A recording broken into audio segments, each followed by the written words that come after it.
depths of peels and the type of peel to utilize.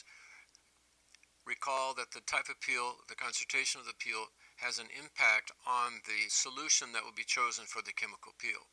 Here we see a comparison of Jesner's solution with 20%, 30%, and 50% TCA.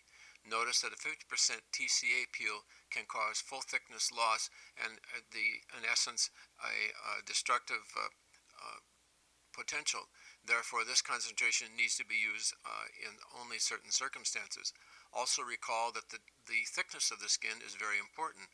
In some instances, the peel will go all the way through the dermis and be a third-degree loss if there's very thin skin. So this is a relative thickness loss.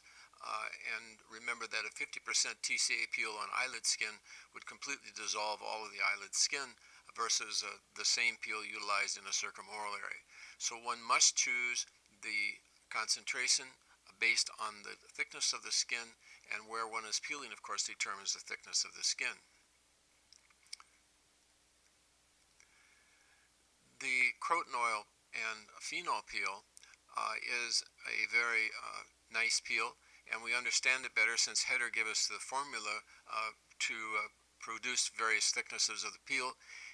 Seldom would one use more than a 1.2% croton oil concentration for fear of full thickness loss.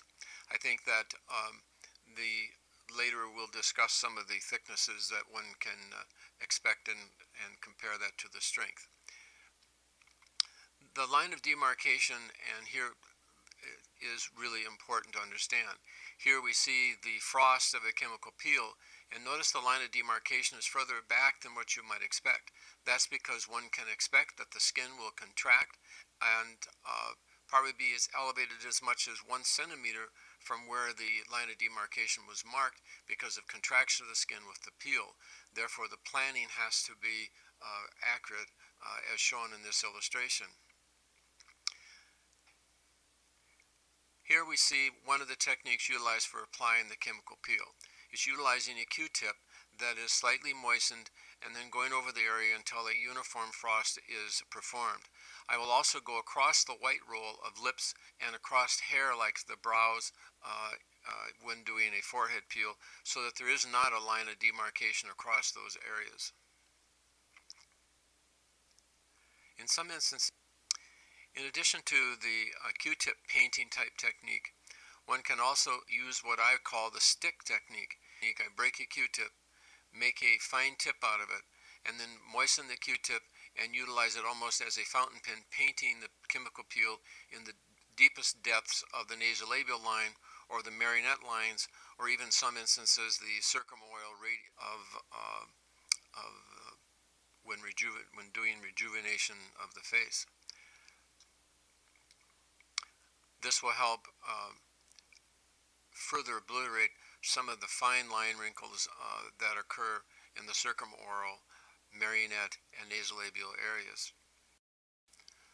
Another useful technique for application is the utilization of a 2x2 that is moistened with the peeling agent and used as a brush painting broad flat areas to provide a quick method for applying the chemical.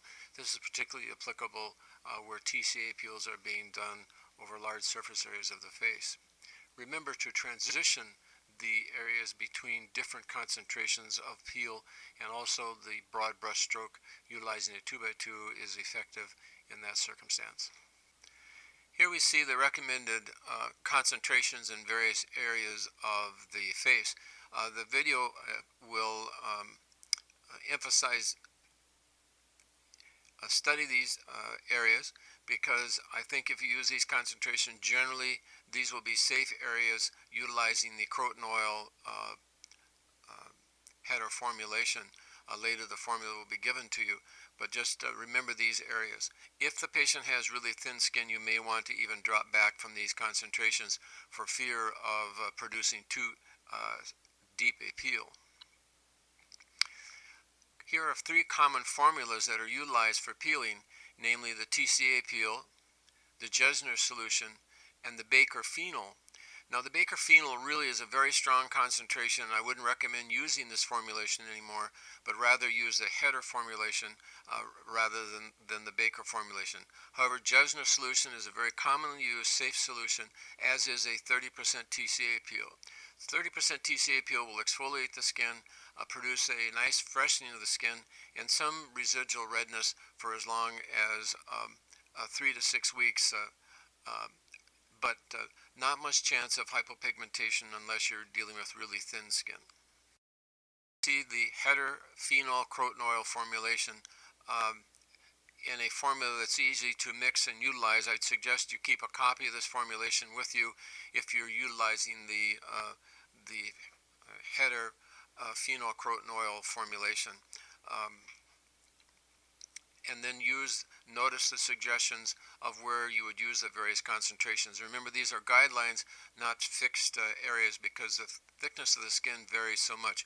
You will notice, however, that where thin skin is utilized, there is a lesser concentration of the croton oil being utilized.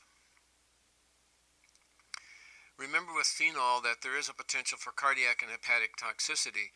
Though I've never seen a cardiac arrhythmia, I utilize a timing of approximately 15 minutes between the various quadrants that are being peeled, and usually there'll be some sedation provided for the patient because of the stinging and burning that goes with the peel application. We give them a narcotic analgesic to utilize for the burning discomfort that can occur with deeper peel. This short video shows providing some supplemental oxygen for the IV sedation that's being given. We will then show the various peeling techniques. Here you see a Q-tip which is moistened being utilized as it applied, and it works in more confined areas when you do that. You see me here, we're going across the lip line. Actually, here I've broken a Q-tip and I'm applying the chemical agent right at the depth of the nasolabial crease in a line. This will create more reaction here and produce more collagen because the peel is deeper, and help ablate the nasolabial crease. You can use a 2x2, a moistened 2x2, folded up as a broad paintbrush for broader strokes of area. Here you can see the frost being generated by that technique and a uniform frost, and you can see the demarcated areas. We haven't peeled the preauricular area here. We're waiting, and we'll use a different concentration in the preauricular area than we do in the malar area. In the eyelids, be careful. Use a less moistened Q-tip and have a protective ointment in the eye just in case you have a rundown or a spill which is unexpected and around the eye. You'll see here I've painted across the eyebrow also so that there isn't a line of demarcation with the peel. Finally, you see here the completed facial peel. The frost is already gone. This is an important photograph because it shows the evolution over the first 12 days of the chemical peel. You can see that at first there's desquamation, then finally there's healing, and after about 10 to 12 days there is complete epithelialization. If epithelialization has not occurred by 10 to 12 days, you can expect that you will have some excessive redness and excessive hypopigmentation because the peel was deeper than expected. Also, in the postoperative period, we would use a topical glucocorticoid to decrease erythema and to ameliorate some of the redness and itching that can go with the healing process. One of the complications that you can have with chemical peeling if you use too wet a solution is a rundown. Here we see a circumoral phenol peel in association with a facelift, and this line is a demonstration of too much solution on the peel and a rundown of the peel across the area of the cheek.